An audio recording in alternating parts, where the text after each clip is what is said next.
متوازن باؤنڈریز اور رویہ ایک ایسا طریقہ ہے جس کے ذریعے ہم اپنے ذہنی دباؤ، مختلف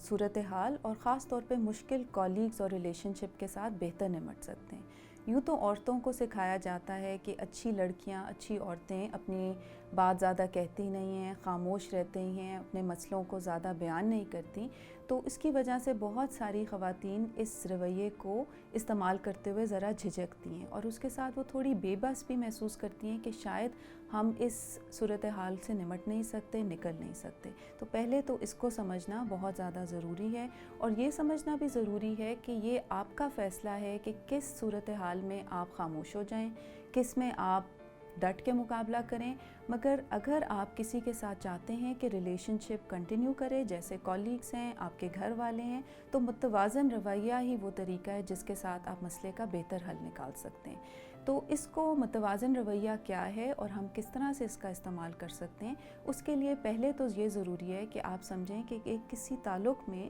یا صورتحال میں آپ کو مشکل کیا آ رہی ہے، کیا چیز ہے جو آپ کو تنگ کر رہی ہے۔ جب آپ اس کو آئیڈینٹیفائی کر لیں تو میں یا مجھ سے شروع ہونے والے جملے استعمال کر کے اس شخص سے بات کریں۔ اس کا مطلب ہے کہ آپ اس مسئلے کی خود اونرشپ لے رہے ہیں کہ مجھے یہ اچھا نہیں لگتا، میں انکمفرٹیبل محسوس کرتی ہوں جب آپ اس طرح سے مجھے لیٹ بٹھاتے ہیں یا مجھے باقی کولیگز کا کام بھی دے دیتے ہیں۔ تو آپ اپنی ایک طرح سے آپ اونرشپ لے کے اپنے مسئلے کو بیان کریں۔ اس کے ساتھ ساتھ یہ ضروری ہے کہ آپ اس شخص کو بتائیں کہ وہ کیا چیز ہے اگر بدلی جائے گی تو ریلیشن شپ بہتر چل سکتی ہے۔ کہ میں چاہوں گی کہ آپ مجھے کام پہلے سے بتا کے رکھیں، مجھے پتہ ہو کہ لیٹ نائٹ سٹنگز کب کرنی ہیں، اور ساتھ ساتھ اہم چیز یہ ہے کہ آپ اس شخص کو بتاتے ہوئے اس کے رویے پہ فوکس رکھیں، نہ کہ پرسنالٹی۔ مثال کے طور پہ کسی کو کہنا تم کامچور ہو، تمہیں عقل نہیں ہے، تم بدتمیز ہو، کہنا کہ آپ کی اس طرح سے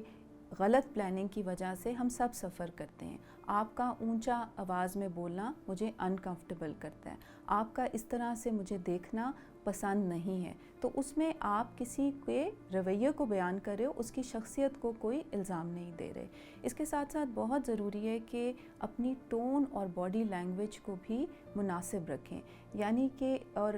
سمجھنا ضروری ہے کہ فیس ٹو فیس کمیونیکیشن میں خاص طور پہ باڈی لینگویج اور ٹون بہت امپورٹنٹ ہے۔ جس طرح سے آپ بیٹھے ہیں، جس طرح سے آپ آئی کانٹیکٹ مینٹین کرتے ہیں، آپ کی آواز کتنی پختہ ہے، وہ بھی دوسرے کو میسج دے گا کہ یو مین بزنس اور آپ کسی چیز کے بارے میں سیریسلی افیکٹڈ ہیں۔ اور یہ اگین جینڈر سوشلائزیشن کی وجہ سے ہمیں سکھایا جاتا ہے کہ یہ کرنا برا ہے، مگر یہ اسرٹیو کمیونیکیشن کا ایک بہت اہم حصہ ہے۔ کچھ لوگ آپ کو ایسے بھی ملیں گے جو آپ کو بار بار کسی کام میں پھنسائیں گے، پھر کہیں گے نہیں تھوڑا سا کر دو، نہیں ایسے تو کچھ نہیں ہوتا۔ تو ان کے ساتھ بہت ضروری ہے کہ آپ ایک اور ٹیکنیک استعمال کریں جس کو ہم روکن ریکارڈ کہتے ہیں۔ جیسے پرانے وقتوں میں ٹیپ ایک جگہ پھنس جاتی تھی اور گانے کا وہی حصہ بار بار وہی جملہ بار بار آتا تھا، اسی طرح کئی لوگوں کے ساتھ آپ کو کہنا پڑے گا آئی ایم سوری، میں یہ نہیں کر سکتی، میں یہ نہیں کر سکتی، بغیر کسی مزید آرگیومنٹ اور جسٹیفیکیشن میں جانے سے، کیونکہ یہ کرنا مشکل ہے، یہ ہر ایک کو نیچرلی نہیں آتا، ہم سب اس کو سیکھتے ہیں۔ تو بہت ضروری ہے کہ آپ اس کو پریکٹس کریں، اور اگر آپ کمفرٹیبل نہیں ہیں تو لکھ لیں، اور بے شک شیشے کے سامنے کھڑے ہو کے یا کسی دوست کے ساتھ بات کر کے اس کو تھوڑا سا پریکٹس کریں۔ Best of look.